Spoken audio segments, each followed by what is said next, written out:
And for the very popular business segment, and the Canterbury Employers Chamber of Commerce General Manager Michaela Blacklock is with us today. Good morning, nice to see you. Good morning, nice to see you too, Chris. Leanne Watson taking a bit of a break. She is, just for a couple of days, well-earned break.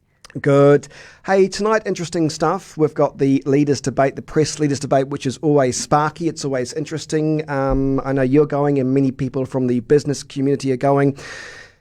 It's probably not going to make a difference, but what are you looking for from each leader, just out of interest? What do you want to hear them say? Oh, that's really interesting. Obviously, from a business perspective, we'll be listening, or I'll be listening, for what the supports will be for business, and in particular for us, for Canterbury business, what the investment looks like, so in terms of maybe infrastructure project investments and those sorts of things. So, it'll be a very interesting debate tonight, and I'm sure the crowd will get them going.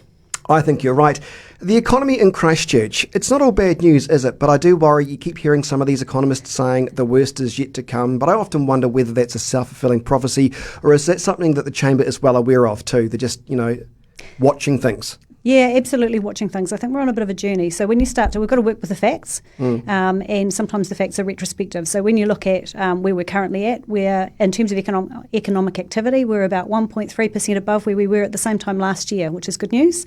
But there are some fishhooks in that. So we've just got to keep a watching brief and make sure that we watch those trends over time. We've got thousands of graduates coming out of tertiary education at the end of this year who will be needing jobs. What does the current economic outlook for them mean at the moment? Is it a worry that we've got all these graduates, all these qualified students, but potentially no or not many jobs? Or could that change between now and early next year? There's certainly some concern at the number of graduates from tertiary education and also from compulsory education sector coming out. And I think that the current climate will probably encourage some of those students to upskill further. So some of them will probably go back for further study. And that might be at the same level to augment what they've already got, or they might go on to do a bachelor's or a master's if they've done something that's been a lower level qualification before that.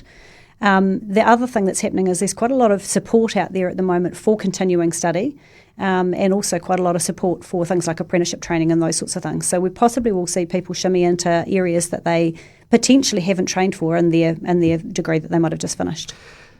Because there is job support available, isn't there?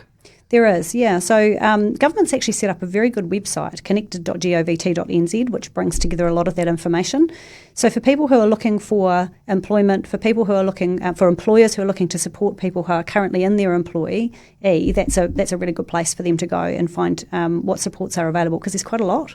In terms of the migrant workers that some would argue that we desperately need in the primary industries at the moment, is this a big concern, or is there hope that this Pacific bubble could change things? At the moment we're looking at an Australian bubble, but are we looking for a Pacific bubble as well? Yeah, I think that this is something that needs to, again, be kept in good balance. For a long, long time, employers have had these kind of skills shortages. So even before COVID, we had challenges with skills shortages, and often we would turn to international skills and bring those skills in to help us to meet those needs. At the moment, that's not an option in a lot of industries, and in saying that there's a lot of support out there for continuing to train and upskill, that's fantastic, but it's going to take a little bit of time. So we've got to try and balance that out. So as soon as the border restrictions are eased, there's a conversation to be had about how we balance training and jobs and upskilling for Kiwis with the need of business to continue to keep functioning and have the skills that they need to be successful. But also that balancing it between encouraging New Zealanders to do the jobs,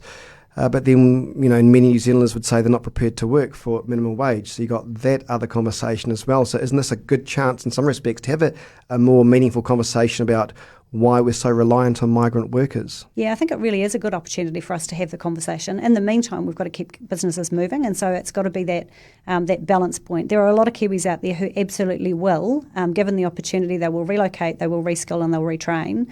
But as I say, sometimes that takes a little bit of time for them to be able to do that and for us to get our ducks in a row.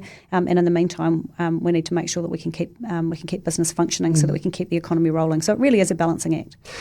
Better weather in Christchurch at the moment. The likes of the Riverside Market, the likes of Oxford Terrace, the Central City. That's even the shopping centres appear to be doing a roaring trade. Does that give you some confidence as we head into summer with, touchwood, no COVID-19? Would that help our local economy more? Is this a better time to be in nearly summer? Yes, absolutely. So we've seen quite a spike as we expected. There was that rebound spend that came back in the retail sector and in domestic tourism as well, of course. So we've seen a bit of a spike. Both of those sectors have eased back a little bit, but they're still ahead on last year. So so those two sectors are looking really healthy. So Kiwis need to get out there and support local. When you're in your own backyard, support local. Travel domestically. We've got a beautiful country, so there are a lot of people out there doing that kind of thing, and it really is helping to support our local economy. Yeah, that's a very good point. I notice all these flights that keep popping up that are discounts and things, but I'm still I can't be bothered. It's too much. Oh, really? I think you might need a holiday. Well, no, I'm actually I am supporting local. I better preference that. I'm off to the West Coast soon. I'm going to be going to Reefton, Karamea and Greymouth. I'm a big fan of the West Coast. Enjoy. So nice to see you. You too, Chris. Thanks. It is Michaela Blacklock, everybody, from the Canterbury Employers Chamber of Commerce. It's Newstalk ZB 9 to midday.